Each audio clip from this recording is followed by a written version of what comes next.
नमस्कार दोस्तों, मेरा नाम है धनेश कुमार पाराशर और आज अपन मिल रहे हैं अपनी इकोनॉमिक्स की क्लास में।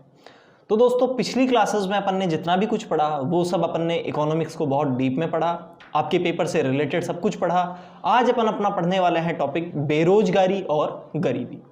तो दोस्तों, अपना पहला टॉपिक है बेरोजगारी। ठीक है, तो बेरोजगारी सबसे पहले अपन को जानना है कि बेरोजगारी क्या होती है। ठीक है, तो आप इसको अच्छे से सभी समझते होंगे ये बेरोजगारी क्या होती है।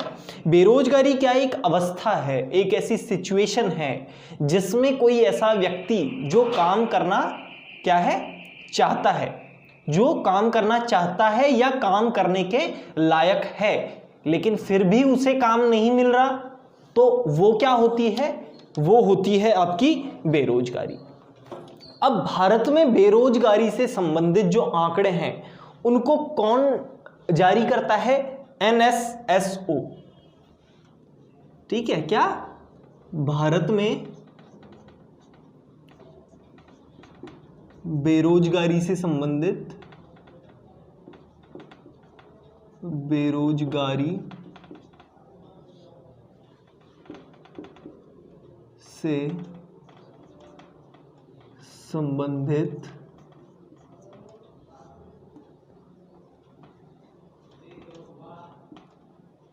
संबंधित आंकड़े। ठीक है, कौन? NSSO जारी करता है। अब दोस्तों, बात आती है कि ये NSSO क्या है। तो NSSO की फुल फॉर्म कई बार पूछ ली जाती है, राष्ट्रीय प्रतिदर्श सर्वेक्षण कार्यालय। क्या है? राष्ट्रीय प्रतिदर्श सर्वेक्षण कार्यालय। ठीक है, तो आप इसको नोट डाउन कर लीजिए, राष्ट्रीय प्रतिदर्श सर्वेक्षण कार्यालय। ये भारत में बेरोजगारी से संबंधित आंकड़ों को क्या करता है? रिलीज करता है। अब अपन दोस्तों बात करेंगे कि बेरोजगारी कितने प्रकार की होती है।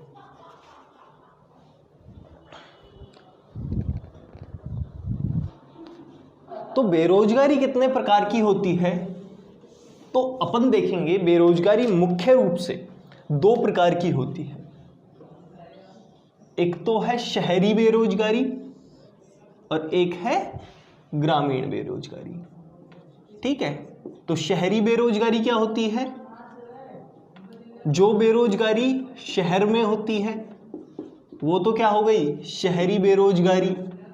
और जो ग्रामीण क्षेत्र में होती है वो क्या होती है? ग्रामीण बेरोजगारी। ठीक है, अब जो शहरी क्षेत्र की बेरोजगारी है उसको भी फर्दर दो पार्ट्स में अपन डिवाइड करते हैं। तो इसमें पहली तो क्या है? औद्योगिक बेरोजगारी। औद्योगिक। और दूसरी क्या है? दूसरी बेरोजगारी है आपकी शिक्षित बेरोजगारी। क्या है दोस्तों? शिक्षित बेरोजगारी। शिक्षित बेरोजगारी। अब जब अपन ग्रामीण क्षेत्र में चलते हैं तो वहां पे दो प्रकार की है। ठीक है, एक तो है अदृश्य बेरोजगारी और एक है मौसमी बेरोजगारी। तो अपन शॉर्ट में इनको समझ लेते हैं कि ये औद्योगिक और शिक्षित बेरोजगारी क्या है। देखो दोस्तों, औद्योगिक बेरोजगारी वह बेरोजगारी होती है जिसमें मतलब ये टेक्निकल या फिर नॉन टेक्निकल लाइन से जुड़ा हुआ कोई पर्सन जो कि टेक्निकली या नॉन टेक्निकली वर्क करने में क्या है? कैपेबल है। मतलब उसको कोई स्किल आती है। जैसे कोई इलेक्ट्रीशियन है, वो इलेक्ट्रिसिटी का वर्क जानता है, लेकिन अगर वो अनएम्प्लॉयड, अगर उसको कोई रोजगार नहीं मिल रखा, उसको कोई मतलब वो किसी इंडस्ट्री में नहीं है, तो वो क्या होती है? औद्योगिक बेरोजगारी। शिक्षित बेरोजगारी आप इसे अच्छे से जानते होंगे, आप खुद अभी इसी फेज में हैं। ठीक है, क्यों? क्योंकि आप पढ़े लिखे हुए हैं, आप कैपेबल हैं किसी काम को करने में, लेकिन आपको अभी कोई काम नहीं मिल रखा।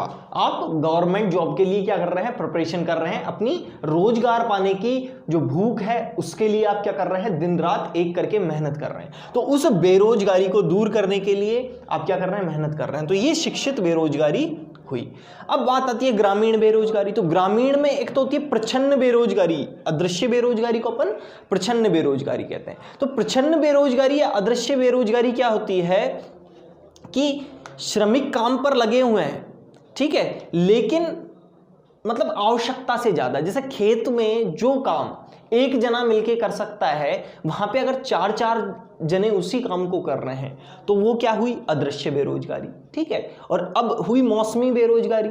मौसमी बेरोजगारी क्या होती है? जो पर्टिकुलर मौसम में होती है। जैसे मैं कहूं कि जो ऐसे गांव में कुछ ऐसे मजदूर होते हैं, ठीक है, जो कि फसल कटने के टाइम काम आते हैं, ठीक है, तो वो पर्टिकुलर फसल कटने के मौसम में ही क्या करते हैं? काम आते हैं, और उनको रोजगार उसी समय मिलता है जब फसल काटने का टाइम आता है। या फिर जैसे अगर मैं आपसे कहूं, अपन जैसे नॉर्मल शहरी क्षेत्र की बात करें, बिल्कुल लेमन एग्जांपल लूं, बिल्कुल कॉमन जो आप देख सकते हो, तो जैसे गन्ने की मशीन लगाते हैं कई लोग, ठीक है, गन्ने का जो जूस की मशीन लगाते हैं, तो ये क्या एक सीजनल है, ठीक है, कि भाई पर्टिकुलर आपका ये मार्च अप्रैल से शुरू होके आपका जुलाई अगस्त तक जाता है, मोस्टली आपका सितंबर तक चल जाता है। तो ये क्या है? इस टाइम पीरियड में तो इनको क्या मिल जाएगा? एम्प्लॉयमेंट मिल जाएगा, लेकिन बाकी टाइम ये क्या रहेंगे? बाकी टाइम ये दोस्तों क्या रहेंगे? बाकी टाइम ये बेरोजगार रहेंगे। तो ये क्या थे? ये तो थे आपके बेरोजगारी के प्रकार।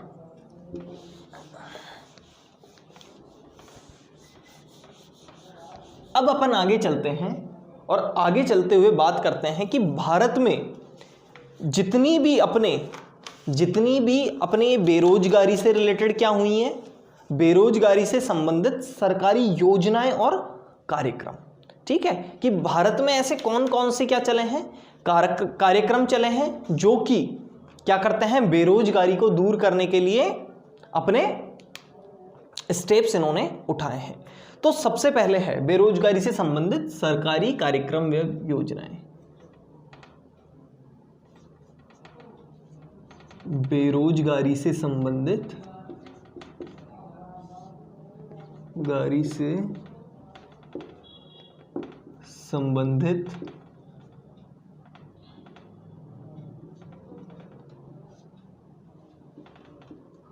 सरकारी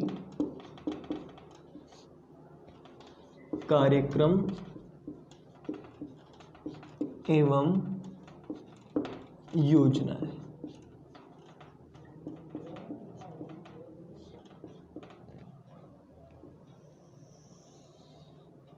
तो दोस्तों इसमें सबसे पहली क्या है?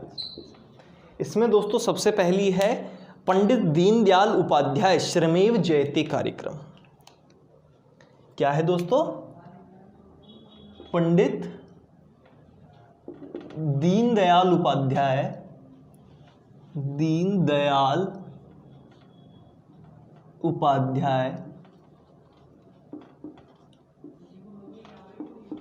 श्रमेव जयते कार्यक्रम,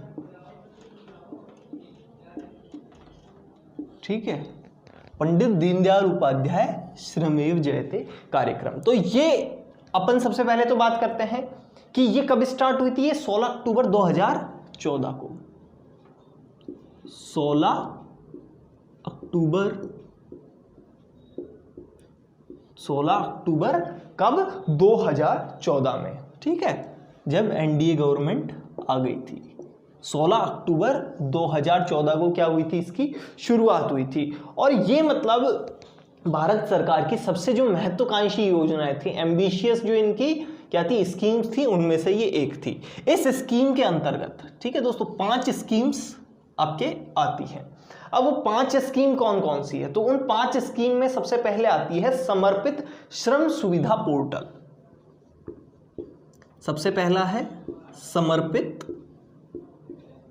श्रम सुविधा मॉडल, ठीक है, समर्पित श्रम सुविधा पोर्टल, मॉडल नहीं सॉरी पोर्टल।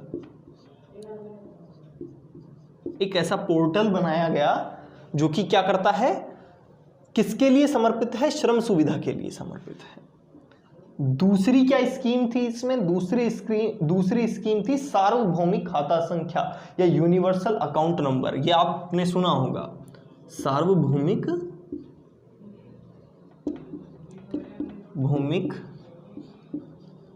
खाता संख्या, सार्वभौमिक खाता संख्या या फिर यूएएन। क्या है? UAN, universal account number.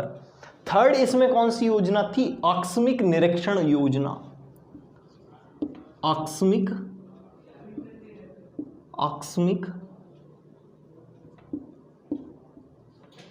निरीक्षण योजना,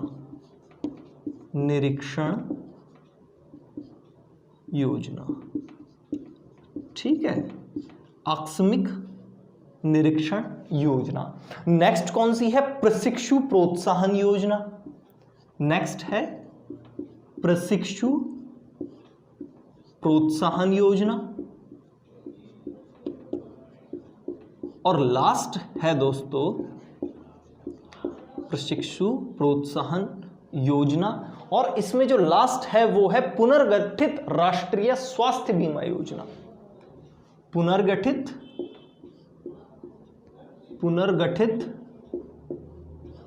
राष्ट्रीय स्वास्थ्य बीमा योजना। ये सभी योजनाएं पंडित दीनदयाल उपाध्याय श्रमेव जयते कार्यक्रम के तहत क्या की गई? प्रारंभ की गई। अब बात करते हैं अपन सबसे पहले समर्पित श्रम सुविधा मॉडल की। तो समर्पित श्रम सुविधा मॉडल में लगभग 6 लाख फर्मों को श्रम पहचान संख्या अथवा लेबर आइडेंटिफिकेशन नंबर उपलब्ध करवाया गया। इसके माध्यम से क्या उपलब्ध करवाया गया? LAN, labour identification number. क्या प्रोवाइड करवाया गया? लेबर आइडेंटिफिकेशन नंबर या लिन। ठीक है, कितनी फर्मों को? 6 लाख से ज्यादा। ठीक है, 6 लाख से ज्यादा फर्मों को क्या प्रोवाइड करवाया गया?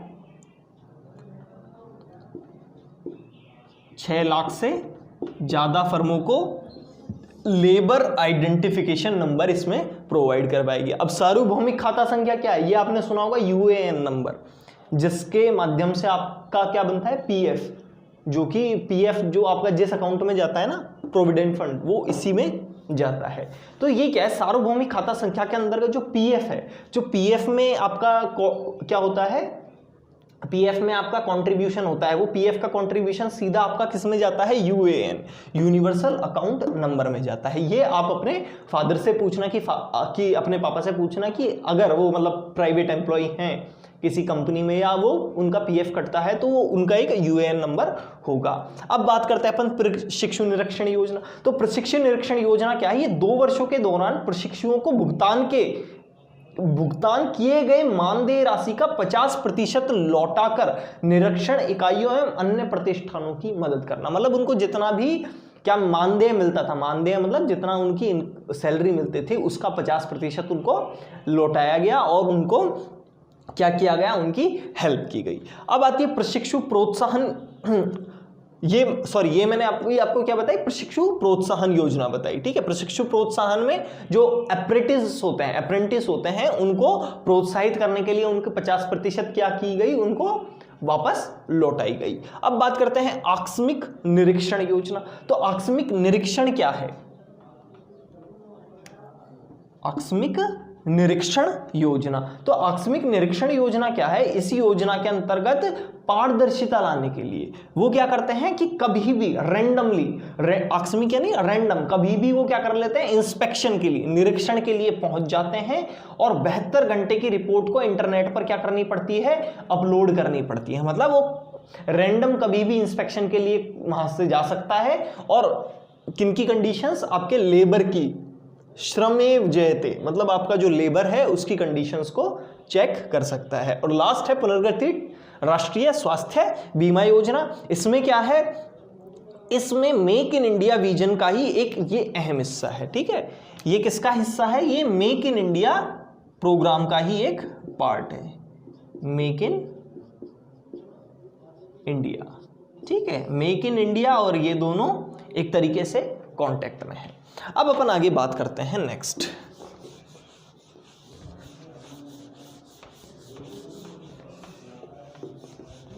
पंडित दीनदयाल उपाध्याय योजना हो गई। पंडित दीनदयाल उपाध्याय योजना के बाद आता है प्रधानमंत्री कौशल विकास योजना, जिसे आप PMKVY कहते हैं, ठीक है, PMKVY या फिर प्रधानमंत्री कौशल विकास योजना। अब आप इसको अच्छे से जानते होंगे, प्रधानमंत्री कौशल विकास योजना क्या है। प्रधानमंत्री कौशल विकास योजना ये 15 जुलाई 2015 से 15 जुलाई 2015 से इसकी क्या हुई, शुरुआत हुई। और प्रधानमंत्री कौशल विकास योजना के मुख्य पॉइंट क्या हैं कि इसके तहत लगभग 24 लाख युवाओं को प्रशिक्षण के दायरे में रखा गया। मतलब जितने भी भारत में ऐसे युवा हैं जो कि काम कर सकते हैं, तो टारगेट था, पहले टारगेट था कि आप 24 लाख ऐसे युवाओं को क्या करेंगे, हम प्रशिक्षण प्रोवाइड करवाएंगे, उनको कोई ट्रेनिंग प्रोवाइड करवाएंगे। इस कार्यक्रम के तहत उनको सिखाने के बाद क्या दिया जाता था, एक सर्टिफिकेट दिया जाता था कि भाई ये बंदा पर्टिकुलर इस किसमें, स्किल में ट्रेंड है, ठीक है। और दूसरी चीज, उसके साथ ही उसको 8,000 प्रति प्रशिक्षु क्या दिया जाता था, नगद पारितोषिक दिया जाता। पारितोषिक का मतलब क्या होता है कि भाई आपने ये सीखा, उसके लिए आपको एक तरीके से हम क्या कर रहे हैं, एनकरेजमेंट जो क्या है आपकी एनकरेजमेंट मनी है या कॉशन मनी है, दैट इज क्या है, उनको 8,000 रुपए का प्रोवाइड करवाया जाता है। दूसरी चीज, इसमें make in India, digital India, राष्ट्रीय सौर ऊर्जा मिशन और जितने भी थे ना, उन सबको ध्यान में रखते हुए इनमें स्किल्स डिसाइड किए गए। दूसरी चीज, योजनाओं का क्रियान्वयन कौन करता था, राष्ट्रीय कौशल विकास निगम। राष्ट्रीय कौशल विकास निगम, राष्ट्रीय कौशल विकास निगम के अंतर्गत, कौशल विकास निगम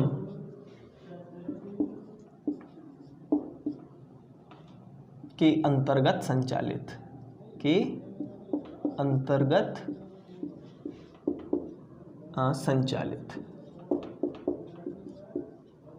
ठीक है। तो ये क्या मामला था आपका, PMKVY, प्रधानमंत्री कौशल विकास योजना का। अब दोस्तों अपन आगे चलते हैं PMKVY से। तो PMKVY से आगे क्या आती है, प्रधानमंत्री युवा योजना। क्या आती है, प्रधानमंत्री युवा योजना, PMYY, ठीक है, प्रधानमंत्री युवा योजना। तो प्रधानमंत्री युवा योजना क्या है, प्रधानमंत्री युवा योजना सबसे पहले इसकी बात कर लेते हैं। इसके अंतर्गत मंत्रालय जो उद्यमिता मंत्रालय है, इसके जो सबसे पहले जो उद्यमिता मंत्रालय है, उद्यमिता मंत्रालय, ठीक है, उद्यमिता मंत्रालय। तो उद्यमिता मंत्रालय जो था उसके अंतर्गत 5 वर्षों 2016-17 से 2020-21 तक, 2016-17 से 2020-21 तक का क्या लिया गया, इसमें एक 5 साल तक की ये योजना टाइम पीरियड में थी। दूसरी चीज, इस परियोजना की लागत 3050 संस्थानों के माध्यम से 7 लाख से अधिक प्रशिक्षुओं को, 7 लाख से अधिक प्रशिक्षुओं को प्रशिक्षित करना, 7 लाख से अधिक प्रशिक्षुओं को प्रशिक्षित करना, ठीक है। तो ये इसका क्या था, मुख्य उद्देश्य था। दूसरी चीज, इसमें जो 10th और 12th पास बंदे थे उनको क्या किया गया, उनको प्रशिक्षण देने के लिए, मुख्य रूप से जिन्होंने अपनी पढ़ाई किसी कारणवश क्या कर दी थी, छोड़ दी थी, ठीक है। तो इसके लिए शिक्षा के 2200 संस्थान, इंस्टीट्यूशंस, 300 स्कूल और 500 ITI जैसे किनसे टाई अप किया गया। तो ये तो क्या थी, प्रधानमंत्री युवा योजना, ठीक है, जो कि उद्यमिता मंत्रालय के अंतर्गत थी। अब दोस्तों अपनी जो लास्ट स्कीम है, लास्ट और मोस्ट स्कीम है आपकी क्या है, प्रधानमंत्री महात्मा गांधी राष्ट्रीय ग्रामीण रोजगार गारंटी अधिनियम, जिसको MG नरेगा बोला जाता है। ठीक है, Mahatma Gandhi national rural employment guarantee act.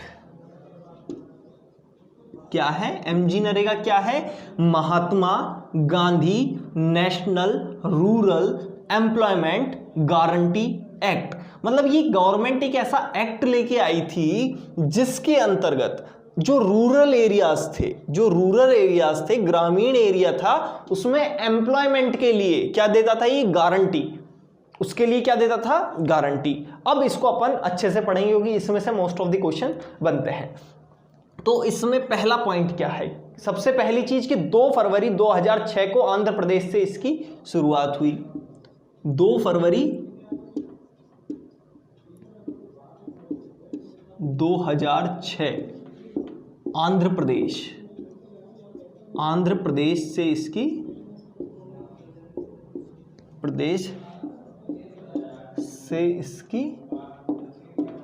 शुरुआत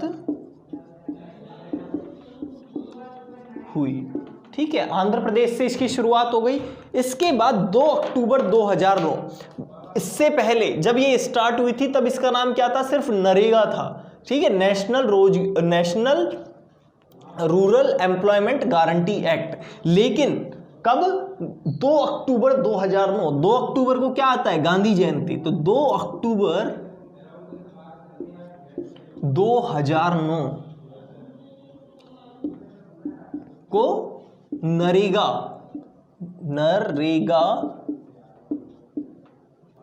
नरेगा से बदलकर क्या कर दिया गया, 2009 को नाम नरेगा से बदलकर MG नरेगा, जिसे आप मनरेगा कहते हैं,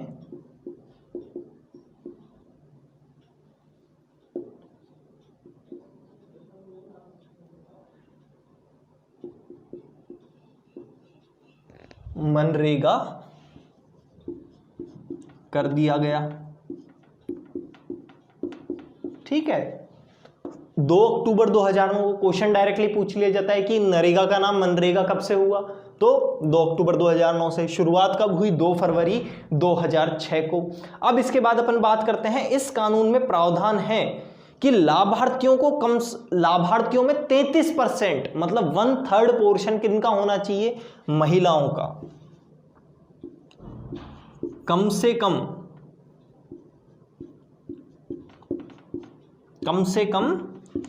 1/3 क्या होनी चाहिए, 1/3 या 33% महिलाएं होनी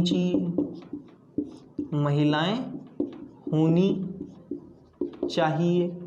ठीक है, मतलब कम से कम इतनी महिलाएं होनी चाहिए। दूसरी चीज, 100 दिनों के रोजगार। ठीक है, 100 दिनों के रोजगार की ये क्या देता है, गारंटी। 100 दिनों के मतलब साल में 100 दिन हर आदमी को क्या मिल दिया जाएगा, गांव में परिवार में से एक को 100 दिनों के रोजगार की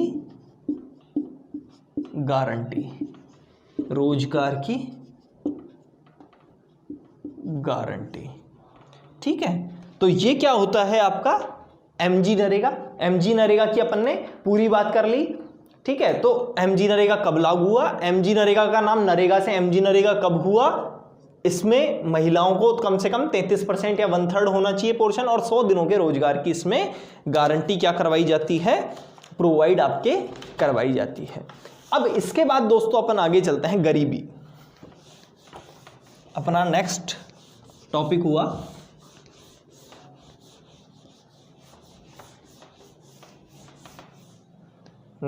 हुआ अपना गरीबी, या जिसे अपन पुअर्टी भी कहते हैं।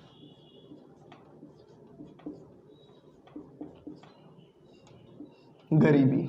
ठीक है दोस्तों, तो गरीबी क्या होती है, आप सभी अच्छे से वाकिफ है गरीबी क्या होती है। गरीबी से अभिप्राय जीवन के लिए जो न्यूनतम भोग है, आवश्यकताओं को प्राप्त करने के लिए आवश्यक, अपन क्या कहते हैं कि भाई मिनिमम रोटी, कपड़ा और मकान, ये 3 चीजें मिनिमम आपके पास क्या होनी चाहिए। लेकिन बाद में इसमें और 2 चीजें और ऐड ऑन कर दी गई, शिक्षा और स्वास्थ्य। मतलब रोटी हो, मतलब भोजन हो आपके पास, कपड़ा हो, पहनने के लिए कपड़े हो, रहने के लिए एक घर हो, चाहे कैसा भी हो, और साथ में आपको क्या मिले, शिक्षा मिले, और साथ में आपको एक अच्छा स्वास्थ्य मिले। तो स्वास्थ्य संबंधी न्यूनतम आवश्यकताएं, मतलब आपको इलाज के लिए भटकना नहीं पड़े, आप इलाज के लिए दूसरों पे डिपेंडेंट नहीं रहे। तो ये सुविधाएं आपको प्रोवाइड करवाने के लिए क्या किया गया, गवर्नमेंट द्वारा बहुत स्कीम्स चलाई जाती हैं। तो अगर जिनके पास ये चीजें भी नहीं होती हैं, जिन्हें अपन फंडामेंटल नीड्स कहते हैं, अगर ये चीजें नहीं होती हैं तो अपन उसे क्या कहते हैं, गरीबी की श्रेणी में रखते हैं और उस पर्सन को गरीब कहते हैं। ठीक है, गरीबी मूलतः वंचन से संबंधित है। यदि समाज का एक बड़ा हिस्सा वंचना, मतलब उसके पास सुख सुविधाएं नहीं है, जैसे खाने के लिए वो तरसते हैं, ठीक है, या फिर पहनने के लिए कपड़े नहीं है, या फिर अच्छे शिक्षा नहीं है, मतलब पढ़ नहीं पाते हैं वो, या फिर उनका अच्छे स्वास्थ्य संबंधी इलाज नहीं हो पाता, तो वो सब किसकी श्रेणी में आते हैं, गरीब की श्रेणी में आते हैं। ठीक है दोस्तों, तो ये सब आप अच्छे से जानते हैं। अब अपन मेनली बात कर लेते हैं जो अपने एग्जाम के पॉइंट ऑफ व्यू से इंपॉर्टेंट है, कि भारत में गरीबी को मापने से संबंधित समितियां। भारत में, क्योंकि देखो आपका मोस्ट क्वेश्चंस यहीं से ही आते हैं, ये नहीं पूछा जाएगा आपसे गरीबी क्या होती है वगैरह वगैरह, आपसे ये पूछा जाएगा कि भारत में जो गरीबी को मापने से संबंधित समितियां हैं वो कौन कौन सी हैं। भारत में, भारत की गरीबी को मापने से संबंधित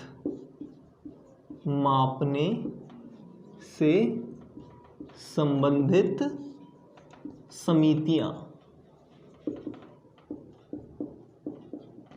ठीक है, कि कौन कौन सी अपने समिति हुई, तो अपन इसको नोट डाउन करने वाले हैं। तो सबसे पहले आती है डॉक्टर वाई के अलग समिति। ठीक है, कौन सी आती है, डॉक्टर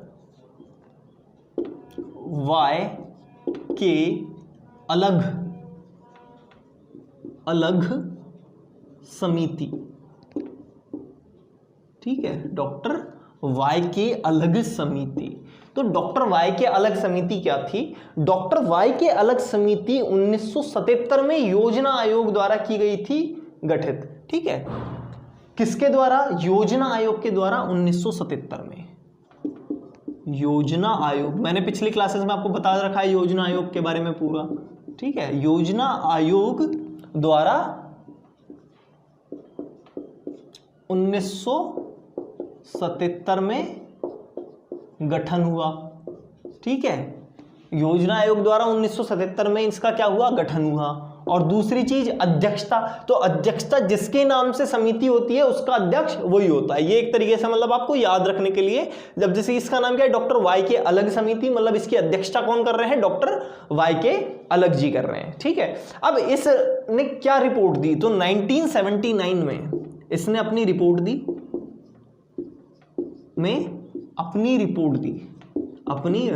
ठीक है, और क्या बताया इसने अपनी रिपोर्ट में, रिपोर्ट दी। ठीक है, और रिपोर्ट में क्या बताया कि शहरी क्षेत्र के लिए 2100 और ग्रामीण क्षेत्र के लिए 2400। शहरी क्षेत्र में 2100 और ग्रामीण क्षेत्र में कितनी, 2400 कैलोरी जिसको मिलती है। ठीक है, कैलोरी मतलब इतनी कैलोरी का भोजन जिसको खाने को मिल जाता है वो क्या है, वो गरीबी रेखा से ऊपर है, अबव द पॉवर्टी लाइन। और जो इतना भी खाने के लिए अपना नहीं मिल पाता वो क्या है, गरीब श्रेणी में आता है। तो ये क्या थी, डॉक्टर वाई की अलग समिति थी। अब डॉक्टर वाई के अलग समिति के बाद अपन बात करते हैं नेक्स्ट समिति कौन सी है? तो नेक्स्ट समिति आपकी आती है लकड़ावाला समिति। क्या आती है? लकड़ावाला समिति। लकड़ावाला समिति, ठीक है। तो लकड़ावाला समिति क्या है? लकड़ावाला समिति 1989 में प्रोफेसर डीटी लकड़ावाला की अध्यक्षता में। कब? किसकी अध्यक्षता में? प्रोफेसर डीटी लकड़ावाला की में 1989 में प्रोफेसर डीटी लकड़ावाला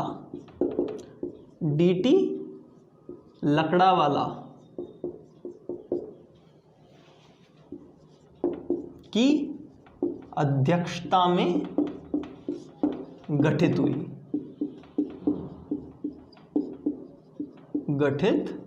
हुई, ठीक है।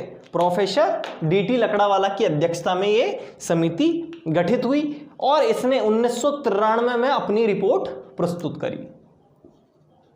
1993 में रिपोर्ट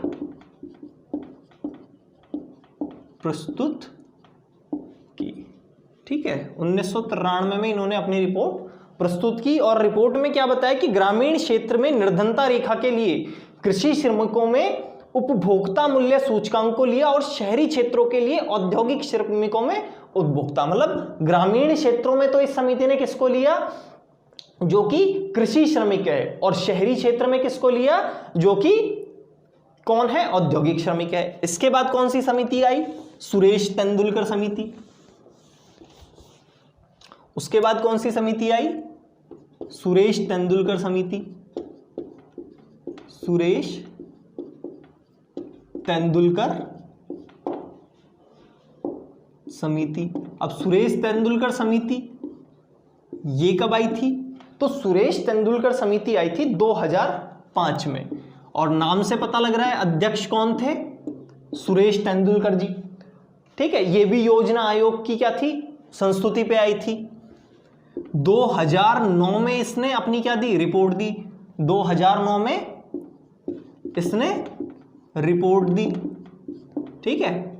अब देखो, आप सोच रहे होंगे कि गठित जब हुई, रिपोर्ट जब दी, तो क्या होता है कि जब इसका गठन होता है, जब ये रिसर्च अपनी स्टार्ट करती है, और उस रिसर्च के बाद क्या है, अपनी टाइम लेके रिपोर्ट देती है। जैसे 2005 में गठित हुई तो 6, 7, 8, 9 4 साल इन्होंने रिसर्च करी पूरे इंडिया में गरीबों पे, और 2009 में इन्होंने क्या दी? रिपोर्ट दी। इन्होंने क्या रिपोर्ट दी कि प्रति व्यक्ति मासिक खर्च ग्रामीण क्षेत्र में और शहरी क्षेत्र में, मतलब ग्रामीण क्षेत्र में अगर कोई पर्सन है तो 816 रुपए, और शहरी क्षेत्र में है तो 1000 रुपए। ये मिनिमम है पर पर्सन, कि मतलब एक व्यक्ति एक महीने में अगर अपने खाने पे इतना खर्च करता है, ठीक है। ये चीज किस पे है? खाने पे। तो वो क्या है? इससे ऊपर खर्च करता है तो गरीबी रेखा से ऊपर है, नहीं तो वो गरीबी रेखा से नीचे है। ये थी सुरेश तेंदुलकर समिति, ठीक है। अब बात आती है सुरेश तेंदुलकर समिति के आगे सी रंगराजन समिति। क्या आती है? सी रंगराजन समिति, ठीक है। तो सी रंगराजन समिति क्या है? नाम से ही पता लग रहा है, इसको लीड किसने किया? सी रंगराजन ने 2012 में, ठीक है। कब? 2012 में ये क्या हुई थी? स्टार्ट हुई थी, ठीक है। रिपोर्ट इसकी कब आई थी? 2014 में। 2014 में रिपोर्ट दी, ठीक है। तो आप इन क्वेश्चंस में कंफ्यूज मत होना कि समिति का गठन कब हुआ और समिति ने रिपोर्ट कब दी। 2014 में रिपोर्ट दी। अब रिपोर्ट इन्होंने क्या दी? इन्होंने वही रिपोर्ट दी कि शहरी क्षेत्र और ग्रामीण क्षेत्र, ठीक है, कि प्रति व्यक्ति कितना खर्च करे, लेकिन अब इन्होंने इसको बढ़ा के दिया, शहरी क्षेत्र और ग्रामीण क्षेत्र। अब उन्होंने तेंदुलकर जी ने क्या दिया था इसमें? तेंदुलकर जी ने बताया था शहरी क्षेत्र के लिए 1000 रुपए, और अब इन्होंने यहां बता दिया 1407 रुपए, ठीक है। भाई टाइम बढ़ गया तो रुपए भी बढ़ गए, 1407 रुपए, और इनके लिए इन्होंने क्या कर दिया 972 रुपए, ठीक है 972 रुपए। तो 972 रुपए किसके लिए, ग्रामीण क्षेत्र के लोगों के लिए प्रति व्यक्ति, पर पर्सन पर मंथ, इतना खर्च अगर वो खाने पे कर रहा है इससे ऊपर या इतना तक, तो वो क्या है, गरीबी रेखा से ऊपर है, नहीं तो वो गरीबी रेखा से नीचे है। इसके बाद समिति आती है आपकी सी रंगराजन समिति के बाद क्या आती है Arvind Panagariya task force. Arvind Panagariya task force, Arvind Panagariya, Arvind Panagariya task force, ठीक है, जो कि गरीबी से संबंधित समितियों में अपने अंतिम है।